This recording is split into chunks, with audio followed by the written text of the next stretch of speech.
আসসালামু আলাইকুম, hello viewers, welcome back to my channel. চলে আসলাম নতুন আরেকটা ভিডিও নিয়ে আপনাদের সাথে কিছুক্ষণ আড্ডা দিতে। আশা করি সম্পূর্ণ ভিডিওটি জুড়ে আপনারা আমার সাথেই থাকবেন। ভিউয়ার্স, ওই নোংরা পরকীয়া পরিবারের বা ভাগাভাগি পরিবারের, দেশিগত দাঁতের বাগান পরিবারের যত নোংরা অমানুষরা আছে বা রাতের রাজারানীরা আছে, আজকে সবার চিটারি বাটপারি প্রতারণা, নষ্টামি, নোংরামি, বাহায়াপনা, ফটকামি ও ফাতরামির জন্য শুধুমাত্র একটা নোংরা অমানুষকে বা রাতের রানীকে ধোলাই করে পুরো আড্ডাটি শেষ করে দেওয়ার চেষ্টা করব। আর সেই একটা নোংরা অমানুষ বা রাতের রানী হচ্ছে মুখোশধারী শয়তান টিট গার্ডেন দাঁতের বাগান। তো এই দাঁতের বাগান তার ভাইয়ের সংসারে সচ্ছলতা আনার জন্য যেই ধরনের কিছু নষ্টা মাগিদেরকে বা ব্যবসা মাগিদেরকে, রাতের রানীদেরকে বা পাটক্ষেতের রানীদেরকে ইউটিউবে নামিয়ে নিয়ে এসে ইউটিউবের পরিবেশটা দূষিত করে ফেলছে, নষ্ট করে ফেলছে। এর জন্য দাঁতের বাগানকে সারা জীবন জুতাপিটা ঝাঁটাপিটা করলেও, মানে ঠ্যাঙ্গা, আইকলা, বাস, ডিম থেরাপি, মরিচ বাট্টা দিলেও তার শাস্তি শেষ হবে না। তো সেই জন্য সোজা কথা, সব কিছু তো আর আমি ভাবে দিতে পারবো না।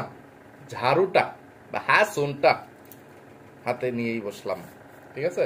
তো এমনিতেও অনেক বেশি রাত হয়ে গেছে। তো মানে এখন যদি আমি সবগুলো নোংরা মানুষকে এক ভিডিওতে ধুলাই করতে চাই, তাহলে 1 ঘন্টাতেও ভিডিও শেষ করতে পারবো না। মানে ভিডিও অনেক বেশি লম্বা হয়ে যাবে, আরও রাত বেশি হয়ে যাবে। তাই চেষ্টা করব ছোট্ট আকারে ভিডিওটি শেষ করে দিতে। আর মুখোশধারী শয়তান টিট গার্ডেন দাঁতের বাগান, তার ভিডিওতেও যেই গলাবাজি, চাপাবাজি বা ঘেউ ঘেউগুলো করে গেছে, এগুলোর জন্য বা মানে আজকে করে গেছে, গতকাল করে গেছে বা প্রতিনিয়ত করে যায়, এগুলোর জন্য কিছু দিয়ে, তথ্য প্রমাণ দিয়ে, তার অন্যায় অপরাধগুলো তার চোখে গুতা মেরে দেখিয়ে দিয়ে তাকে ইচ্ছা মতো জাটাপিটা, জুতাপিটা, ঠ্যাঙ্গা, ওয়াইকলা, বাস দিব। তো শুরুতে পরকের রানী সাগিনোরের একটু ফটকামি ফাতরামির কথা বা নষ্টামি নোংরামির কথা, অশ্লীলতার কথা একটু বর্ণনা করে আসি। তো পরকের রানী সাগিনোর আজকে কি ধরনের একটা টাইটেল থাম্বনেল দিয়ে ভিডিও আপলোড করছে, সে নিজেই নিজের গালে জুতা পিঠা করতেছে। তা আমার আর কষ্ট করে তাকে জুতা পিঠা করার দরকার নেই। তার থাম্বনেল এবং টাইটেলের মধ্যে একটা লাইন এরকম আছে, থাম্বনেলের শেষের লাইন, যে স্বামীর কাছে এখন আমার কোনো গুরুত্ব নেই। সে নিজেই ঢাকঢোল পিটিয়ে জানান দিয়ে যাচ্ছে। আর ইয়েটাও টাইটেলেও লেখছে শেষের লাইনটা, যে আমাকে কাজের মেয়ে বানিয়ে রাখতে চায় স্বামী। এবার পুরোটাই একটু পরে শোনাই আপনাদেরকে। টাইটেলে কি লেখছে, বড় মেয়ের সব বায়না তার বাবার কাছেই, অবলিক আমাকে কাজের মেয়ে বানিয়ে রাখতে চায় স্বামী। আর থাম্বনেল, মেয়ের বায়না পূরণ করতে পরকীয়ার রাজা লম্পট, মানে রোহিঙ্গার বাচ্চা, সারিকাকে নিয়ে কোথায় গেল বা মরিয়মকে নিয়ে কোথায় গেল। আর দ্বিতীয় লাইন, যে স্বামীর কাছে এখন আমার কোনো গুরুত্ব নেই। তো ফকিনির বাচ্চা, তোর এই পালিত ছেলে বা লম্পট রোহিঙ্গার বাচ্চা এই পরকীয়ার রাজার কাছে তোর কোনোদিনই কোনো গুরুত্ব ছিল না, ঠিক আছে?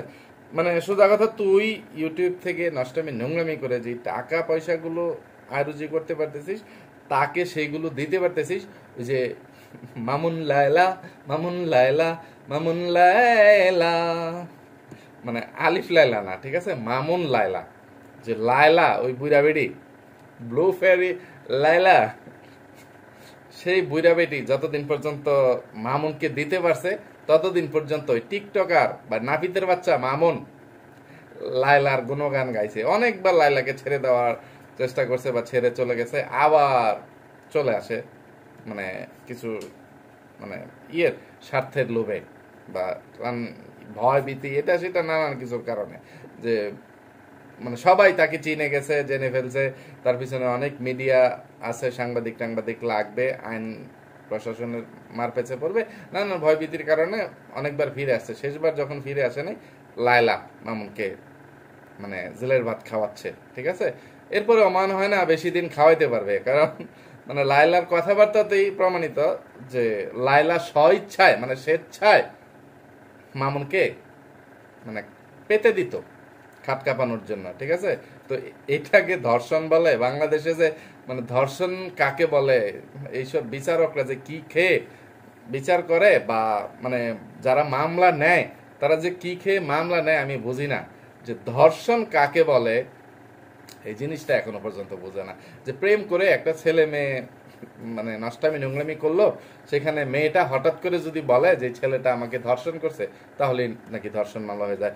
স্ত্রী যদি স্বামীর বিরুদ্ধে মামলা করে যে সে আমাকে 2 বছর ধরে ধর্ষণ করতেছে, এটাও মামলা হয়। এটা বাংলাদেশ, ঠিক আছে।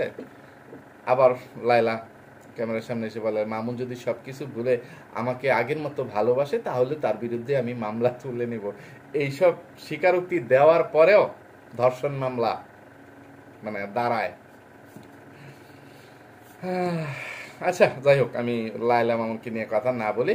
তো মানে ওই রকম ভাবেই এই রোহিঙ্গার বাচ্চা লম্পট পরকের রাজা তোর টাকার প্রেমে পড়ে, বা ফকিনির বাচ্চার তো চাল চুলো কিচ্ছু নাই, কোথাকার কোন লুচ্চা লম্পট লাফাঙ্গা তার মায়ের পেটে বীজ দিয়ে যাওয়ার ফলে তার মতো একটা লুচ্চা লম্পট রোহিঙ্গার বাচ্চার বা পরকের রাজার জন্ম হয়েছে, যে বাপে কোনো কর্ম দিয়ে যেতে পারে নাই, আর মাও নষ্টামি নোংরামি করে মানে সেরকম কোনো কিছু গড়ে তুলতে পারে নাই, টাকা পয়সা অর্থ প্রাচুর্য মানে জমা করতে পারে না, সঞ্চিত করতে পারে নাই, যে ছেলেকে একটা কর্ম দিয়ে দিবে, ব্যবসা বাণিজ্য দিয়ে দিবে, কিছু অর্থ করে দিয়ে প্রতিষ্ঠিত করবে। তো সেটা তার মা বাপ কেউ না পারায় তোর মতন একটা পরকের রানী সাগিনোরকে ঢাল হিসেবে ব্যবহার করে তোর মানে ঘাড়ে ভর করে রোহিঙ্গার বাচ্চা লম্পটের বাচ্চা মানে নিজে প্রতিষ্ঠিত হওয়ার চেষ্টা করতেছে। তারপরে আবার ওই ফকিন্নি মাকে বা ব্যবসা মাকে, আরেক জুনিয়র পরকের রাজা ছোট ভাইকে, প্লাস মানে আরেক খাটের রানী পাটক্ষেতের রানী মুটকি হাতি বোনকে, মানে সবাইকে যার যার চাহিদা অনুযায়ী প্রতিষ্ঠিত করার চেষ্টা করতেছে। এছাড়া তোর মতন মানে পরকের রানীর ওই রোহিঙ্গার বাচ্চার কাছে কোনো মূল্য নাই, দাম অতীতেও ছিল না, এখনো নাই। সে তো তার চাহিদা বাইরে থেকেই পূরণ করে আসে, এটা তুই তোর ভিডিওতে অনেকবার প্রমাণ করছিস এবং মুখেও বলে দিছিস। তো এটা নতুন কিছু না, বলে লাভ নাই। আর বড় মেয়ের সব বায়না তার বাবার কাছেই, মানে বড় মেয়ে বলতে সারিকা বা মরিয়ম, তো মানে ভাগ্যের নির্মম পরিহাসে সারিকা বা মরিয়ম তার বাবার কাছে সব বায়না এখন আর করতে পারে না। অতীতে কোনো এক সময় সে যখন তার বাবার সংসারে ছিল, তখন সে তার সব বায়না তার বাবার কাছেই করতো, এটা সত্যি। কিন্তু এখন ওই যে রোহিঙ্গার বাচ্চা লম্পটকে বাবা হিসেবে পরিচয় দিয়ে বোঝানোর চেষ্টা করতেছিস যে সারিকা রোহিঙ্গার বাচ্চা লম্পটের বাচ্চা পরকের রাজার কাছে সব বায়না করে এবং সেই বায়নাগুলো রোহিঙ্গার বাচ্চা পূরণ করে, এটা একটা ডাহা মিশা কথা। আচ্ছা, যেই বিষয় নিয়ে মানে তোকে ধুলাই করব বা ওই মুখোশধারী শয়তান টিট গার্ডেন দাঁতের বাগানকে ধুলাই করব, সেটা হচ্ছে ওই যে তুই গতকালকে একটা ভিডিও আপলোড করছিস, সেই ভিডিওর টাইটেল ছিল যে পরা কাপড় রাখতে পারে না কার জন্য, নতুন করে সংসারে কি নিয়ে আসলাম। সেইখানে সেই ভিডিওতে থাম্বনেল দেবরের বন্ধুরা বিদায় নিল, আর আরেক লাইন যাওয়ার আগে শাশুড়িকে ফল দিয়ে দিলাম। পরে যে লাইনটা লেখছিস রে ফনির ঘরের ফনি, বেশামাগির বাচ্চা, কালিনুরের বাচ্চা, পাটক্ষেতের রানী পরকের রানী সাগিনুর, মা নামের কলঙ্কিনী পরকের রানী সাগিনুর, যে ঘরের পুরনো কাপড় দিয়ে ঢিলা কুল বানিয়ে নিলাম। আচ্ছা, কুল লেখছিস শুধুমাত্র, কুলও লিখতে পারিস না। আর ভিডিওর মধ্যে হয়তো বা এইসব বিষয় নিয়ে কথাবার্তা বলছিস, তোর ভিডিও আমি দেখি তোর কমেন্ট পড়লেই বোঝা যায় যে তোরা ভিডিওর ভিতরে কি করতেছিস। যে মানে ঢিলা কুলুপ কাকে বলে, একজন ভিউয়ার্স মানে কি বলবো, ওনার মনের ভাবটা প্রকাশ করছেন। দাঁতের বাগান তুই মনোযোগ দিয়ে শোন, ঠিক আছে। এই যে অভি খান এই পরকের রানী সাগিনুরের ভিডিওতে একটা কমেন্ট করছে যে ঢিলা কুলুপ এগুলো বলিস তুই, তোর জন্য কিবরিয়া ঠিক আছে। তো শুধু তোর জন্য না, মানে সবার জন্যই যে কিবরিয়া ঠিক আছে, কিবরিয়া যে তোদের সবার জম, এটাই সত্যি কথা। আর এটা আমার ভিডিওতে এসে মানে এ পর্যন্ত অনেক অনেক অনেক ভিউয়ার্সরাই বলে গেছেন, ঠিক আছে। এরকম আরো অনেক কমেন্ট আছে, আমি চেষ্টা করব পরে শোনাইতে। ভণ্ড বাচাল মুখোশধারী শয়তান টিট গার্ডেন দাঁতের বাগান, এই যে তুই তোর ভাবিকে ভাবির বোনদেরকে ইউটিউবে নামিয়ে নিয়ে আসছিস, তারা মানে মুত্যা পানি নিব না ঢিলা কুলুপ নিব, মানে এইগুলো মানে কি দিয়ে তারা মুতের হিবলা বন্ধ করব, এইগুলো ইউটিউবে এসে বলতে আসে। এগুলো দেখে তোর কোনো কথা বলতে ইচ্ছা করে না, ফোন করেও তো তাদেরকে থ্রেট করতে পারিস বা অনুরোধ করতে পারিস যে এই পরকের রানী সাগিনোর, মূর্খের বাচ্চা, বেশ্যামাগির বাচ্চা, ভাটক্ষেতের রানী, ইউটিউবটাকে কি মনে করছিস, এটা সেটা বলে যে তোদেরকে নামিয়ে দিয়ে এই যে জুতা পিটা তুই খাচ্ছিস, ইয়ে করতেছিস, এর জন্য তুই তো তাদের কাছ থেকে এই কৈফিয়তগুলো চাইতে পারিস। কোনোদিন চাইছিস? যে আজয়রা ঠুনকো ঠুনকো বিষয় নিয়ে, মন গড়া কিছু বিষয় নিয়ে, মানে তুই যে টাইটেল থাম্বনেল দিয়ে ভিডিও বানিয়ে ভিউজ বাণিজ্য করিস, ফকিন্নির বাচ্চা, যে তানু মণ্ডল তোর কিছু না, এই সেই তানু মণ্ডলকে মা ছাড়া এখন ডাক দিতে শুনি না। তানু মণ্ডলের কাছ থেকে এতটা ড্রেস নিছি, আমার মায়ের কাছ থেকে বলি মা তুমি এখন দাও, টাকা নিবা না কেন, এই সেই ফকিন্নির বাচ্চা। আপন ভাতিজির কাছ থেকে কোনো কিছু নিলে টাকা ভাতিজি রাখবে না, ঠিক আছে? তোর সৎ বলে তুই বারবার মানে সেটা প্রমাণ করিস, টাকা সেদে সেদে, ঠিক আছে? তো তোর ভাই ভাবি আসতেছে, এটা করতেছে সেটা করতেছে, সেইগুলো তো একটা আছেই, যে কবে কখন আসবে। আরো 6 মাস আগে থাকতেই ফকিন্নির বাচ্চা, বেশ্যামাগির বাচ্চা, ঘাটের রানী, রাতের রানী, এগুলো শুরু করছিস। কিন্তু তোর এই যে মানে বিয়ান নামক যেই পরকের রানী সাগিনোর এই যে এই সব ফটকামি ফাতরামি মূর্খামি নষ্টামি নোংরামি করে বেড়াচ্ছে, ইয়ে করতেছে, যে তোর চোখের সামনে একটা ছোট বাচ্চার জীবন ও ভবিষ্যৎ নষ্ট করে দিচ্ছে। একে তো সৎ বাপ এবং সৎ চাচার কাছেই আমার মেয়ে সারিকা সেখানে নিরাপদ না, সেখানে এই পরকের রানী সাগিনোর বা মা নামের কলঙ্কিনী সাগিনোর মানে এতদিন পর্যন্ত বা অতীতে পরকেয়ার রাজার বন্ধু বান্ধব নিয়ে এসে বাড়িতে আড্ডাবাজি করছে, নিজে নিজের মন খুশি মতো চাহিদা মতো যার তার সাথে মানে যার তার কি জানো, যে যার সাথে খুশি তার সাথে খাটকা পাইছে, বাকিগুলোকে বাইরে পাঠিয়ে দিছে, ইয়ে করছে। এখন আবার জুনিয়র পরকের রাজার বন্ধু বান্ধব নিয়ে এসে বাড়িতে আড্ডাবাজি শুরু করে দিছে, ঠিক আছে? মানে নিজে তো শেষ পর্যন্ত জুনিয়র পরকের রাজার দ্বারা হয়তোবা গাভিন হয়েছে, একটা বিয়ান দিছে, মানে সিনিয়র পরকের রাজাকে দিয়ে তো কাজ হয় নাই। যেদিন থেকে জুনিয়র পরকের রাজা আসছে তখন থেকে এই ফকিন্নির বাচ্চা, এই মানে মা নামের কলঙ্কিনী পরকের রানী সাগিনোর গাভিন হয়েছে, ইয়ে হয়েছে, শেষ পর্যন্ত বিয়ানও দিল। তো এখন আবার এই যে এই জুনিয়র পরকের রাজার বন্ধু বান্ধব গুলো এনে বাড়িতে আড্ডাবাজি করতেছে, সেখানে এখন আমার মেয়ে সারিকা সেখানে মানে বসবাস করতেছে। মানে সারিকার বয়সটা এখন 10 পেরিয়ে 11 চলতেছে। তো এইরকম একটা উঠতি বয়সী মেয়ের বাড়িতে থাকতে মানে ইয়ে হতে, যে মানে কোনো সতর্কতা অবলম্বন না করে যে একটা মা তার মেয়েকে এইসব উঠতি বয়সী ছেলেদের সাথে মানে মিশতে দেয়, যে তাদের সামনে অবাধে যাইতে দিচ্ছে, মেলামেশা করতে দিচ্ছে, এইগুলো নিয়ে একটু সচেতনতামূলক একটা বক্তব্য দেওয়া উচিত, ভাষণ দেওয়া উচিত, বা পরকের রানী সাগিনোরকে একটু শাল্টিং দেওয়া উচিত, ধমক দেওয়া উচিত বলে তুই মনে করিস না? ভণ্ড, বাচাল, মুখদারি শয়তান, বেশ্যামাগি, দাঁতের বাগান, আমি জানি এইগুলোতে তোর কোনো মাথা ব্যথা নাই, এমনকি তোর খাটাস মা ওই বেশ্যামাগিরও কোনো মাথা ব্যথা নাই। তোরা এইগুলো করে বেড়াইছিস, এখনো করে বেড়াচ্ছিস। আচ্ছা, পরকের রানী সাগিনোরের নষ্টামি নোংরামির কথা যদি সারা রাতও বলি তবুও বলে শেষ করতে পারবো না।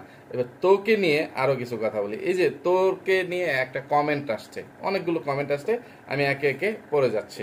কমেন্টগুলো দেখ, এখানে শুধু কমেন্টগুলো যতটুকু পারি ততটুকু আমি স্ক্রিনে শেয়ার করবো, আর যেই কমেন্টগুলো মানে স্ক্রিনে শেয়ার করলে একটু মডিফাই করতে হবে, কাটাকাটি করতে হবে, সেইগুলো করব না। এই যে এখানে লেখছে, আচ্ছা একটা আইডির নাম পড়ি, এক্সপোজ 6, দাঁতের বাগানের স্যাবলা জামাই কি এই ভিডিও দেখে না, জাতি জানতে চায়। তারপর মানে কান্না হাসির ইমোজি, যে হাসতে হাসতে কান্দে দিছে, কেঁদে ফেলেছে। আর এই কমেন্টটা করা হয়েছে কোন ভিডিওতে, যে দেশি কুত্তা মাগিনোরের পেট দেখিয়ে ব্যবসা করছে, অন্যদিকে দাঁতের বাগান মাগিনোরের মানে দুধের বিজ্ঞাপন দিচ্ছে, এই সেই, ঠিক আছে? ওই ভিডিওটাতে তো দাঁতের বাগান এই যে জাতি জানতে চায়, তোর কমেন্ট বক্স তো মানে ব্লক করা, হেল্প ফর রিভিউতেও না, ঠিক আছে? গতকালকে দেখলাম তোর কমেন্ট বক্স একদম ব্লক করে রাখছিস, যে আমি স্ক্রিনে শেয়ার করে দিব, যে তোর কমেন্ট বক্স যে একদম অফ করা, ঠিক আছে? আবার কমেন্ট নিয়ে মানে তুই ভিডিও বানাইতে আসিস, আমার চ্যানেলে এইরকম কমেন্ট আসছে, আমি অনেকদিন ধরে কমেন্টগুলো দেখতেছি না, পাবলিশ করতেছি না, এই ফকিন্নির বাচ্চা, বেশ্যামাগির বাচ্চা, খাটাসবুড়ির বাচ্চা, তোকে কমেন্ট করার সুযোগটা পায় কোথায় ভিউয়ার্সরা? হ্যাঁ, এতদিন অনেক মানে ইয়েরা ভিউয়ার্সরা তোকে চিনতে পারতো না, ঠিক আছে? অনেক কষ্টে মানে তোদের ছবিগুলো বা মানে আসল নাম পরিচয়গুলো আমি আমার ইয়েতে মানে মুখে বলতে পারি না, বা টাইটেল থাম্বনেলে লিখতে পারি না, বা তোদের ছবিগুলো ব্যবহার করতে পারি না। এর ফলে অনেকটা বেঁচে গেছিস বা অনেকটা ছাড় পেয়ে যাচ্ছিস, ঠিক আছে? এরপরেও 2 দিন আগে আর পরে হইলেও অনেক মানুষ তোদেরকে চিনে ফেলতেছে। সেটা কিভাবে? দেখ, এই যে মানে একজন যে খুরশিদ হক, ঠিক আছে, মানে উনি একটা কমেন্ট করছেন, আমি এই কমেন্টটা পড়ে যাই, এই কমেন্টটা সম্পূর্ণটা এখানে স্ক্রিনে শেয়ার করতে পারবো না। ভাই, বেশ সময় লেগেছে বুঝতে আপনার দাঁতের বাগানটি কে।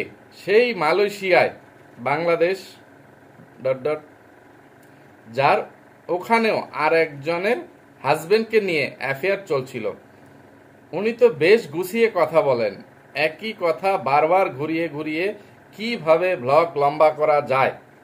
ওনাকে দেখলেই মনে হয় ভীষণই পটু পলিটিশিয়ান। আমি মালয়েশিয়ায় থাকি বলে অনেক উৎসাহ নিয়ে ওনার ব্লগ দেখা আরম্ভ করেছিলাম।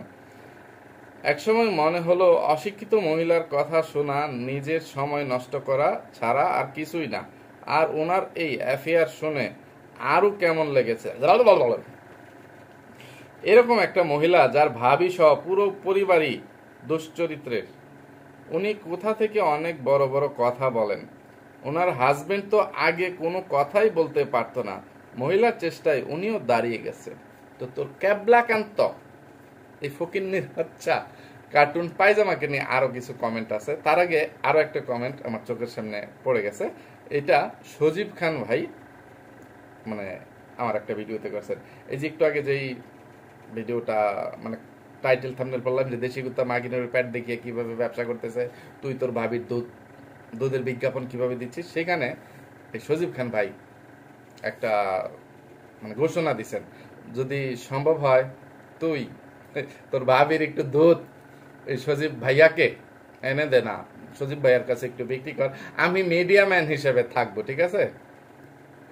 তুই আমাকে আমার ঠিকানায় পাঠিয়ে দিবি, আমি সজীব ভাইয়ের সাথে যে কোনো ভাবে যোগাযোগ করে লন্ডন এই দুধটা পাঠিয়ে দেওয়ার চেষ্টা করব, ঠিক আছে? উনি লেখছেন, আমার কিছু বুড়া গায়ের দুধ লাগবে একটা মেডিসিন তৈরি করার জন্য। আপনি পারলে জাতীয় মাগি বুড়ি গায়ের সাথে যোগাযোগ করে এই কাজটা করে দেন, কারণ আমি সারা দুনিয়া খোঁজ করেও এই রকম 5 বছর দুধ দেওয়া গাভী একটাও পাইনি। এই বিরল গাভী শুধুমাত্র পাবনাতেই আছে। তা আমি এখন দেশি কুত্তার কাছে কিভাবে তার বউয়ের দুধ চাই? দেশি কুত্তা যদি আবার পাগলে কামড়াকামড়ি শুরু করে দেয়, মানে সবসময় কি ঠেঙ্গা মেরে কুত্তা আটকে রাখা যাবে? হাঁটুর নিচে তো অন্তত পক্ষে খামসাখামসি কামড়াকামড়ি করবে। তা আমি ঝুঁকিটা নিতে চাচ্ছি না। দাঁতের বাগান, তুই তোর ভাবির কাছে চেয়ে বা তোর ভাই দেশি কুত্তার কাছে, অমানুষের বাচ্চার কাছে চেয়ে একটু দুধ এনে দে না। এটা মানে পুরো ইউটিউব সমাজের কাছ থেকে মানে তোদের কাছে আমার দাবি, যে সজীব খান ভাইয়ার পক্ষ থেকে আমার দাবি, কত টাকা কেজি লাগবো, না শেয়ার লাগবো, না লিটার লাগবো, যেমনে কস হেমনে দাম দেম। টেহাদা নিবে মানে পেমেন্ট নাকি ডলারে নিবে, না মালয়েশিয়ান রিঙ্গিতে নিবে, নাকি মানে পাউন্ডে নিবে, কেমনে নিবে এটাও একটু জানায় যায়। ফৈনের ঘরের ফৈনি, খাটাসবুড়ির বাচ্চা, ব্যবসা মাগির বাচ্চা, মুখোশধারী শয়তান, টিট গার্ডেন, দাঁতের বাগান। আরো অনেক কমেন্ট আছে। দাঁতের বাগানের হাজবেন্ড সত্যি একটা ক্যাবলাকান্ত। ক্যাবলাকান্ত কি কসান্দেহি, মুখোশধারী শয়তান, বন্ড, মূর্খ, টিট গার্ডেন, দাঁতের বাগান, ব্যবসা মাগি। আমি জানি তুই কই তারতে না, খালি হুন্না যা। সত্যি ভাই, দাঁতের বাগানের সাথে তো আপনিও সম্পর্কে জড়িয়েছিলেন, তাও তো অল্প সময়ের জন্য নয়, কেন আমার একটু ক্রিটিসাইজ করে দিচ্ছেন, ঠিক আছে? আমি কেমনে তোর লোকে এতদিন সম্পর্কে জড়ায় থাকতে পারলাম এটাও জানতে চাইছি। আমি স্ক্রিনে শেয়ার করে দিব, পরে নিস, ঠিক আছে? তারপরে একই সিরিয়ালে অনেক কমেন্ট, যে ওনার বান্ধবীরা কি জানেন না ওনার বাংলাদেশে, ইংরেজি লেখছে, আমি এত ইংরেজি পারতাম না, দাঁত ভেঙে যাবো। তারপরে লেখছে কোন পরিবারের, উনি কিভাবে মালয়েশিয়াতেও আবার প্রেমের খাতায় নাম লেখালেন, এত চালাক এই মহিলা, জানি না আপনি কিভাবে ওনার খপ্পরে পড়েছিলেন। আমি পাগলের ডিম খাইছিলাম গো, এই কারণে পড়ে গেছি বুঝছো। আমার তরফের উত্তরটা আমি দিয়ে দিলাম। আর বাহিরা দাঁতের বাগান তুই আমার লগে কি ছলনা কইরা কি মানে ইয়ে কইরা মানে ফাটটা ফাটছিলে এটা কয়ে দিস, ঠিক আছে। আর একটা কমেন্ট, আর হ্যাঁ আপনিই পারবেন ভাই ওই মহিলাকে সাইজ করতে, আমি চেষ্টা করে যাচ্ছি, ঠিক আছে। ব্যবসা মাগির বাচ্চা, খাটাস বুড়ির বাচ্চা, খাটের রানী, রাতের রানী, মুখোশধারী শয়তান, ভণ্ড, বাচাল, টিট গার্ডেন, দাঁতের বাগান।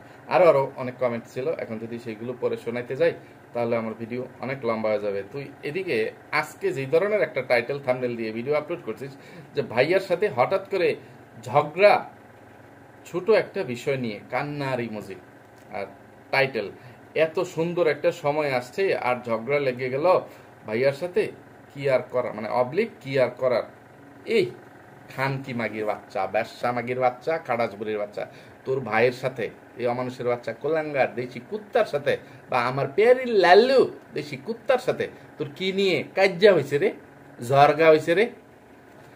এরকম কোনো কিছুই তো, যে ঝগড়াটা কি নিয়ে হইলো এইটাই তো তুই বলতে পারলি না ফকিন্নির বাচ্চা। তুই মানে তোদের মানে 1900 সালের আলাপ শুরু করে দিছিস, তোর ভাইকে তুই তুই তুকারি করে কথা বলিস, ঠিক আছে।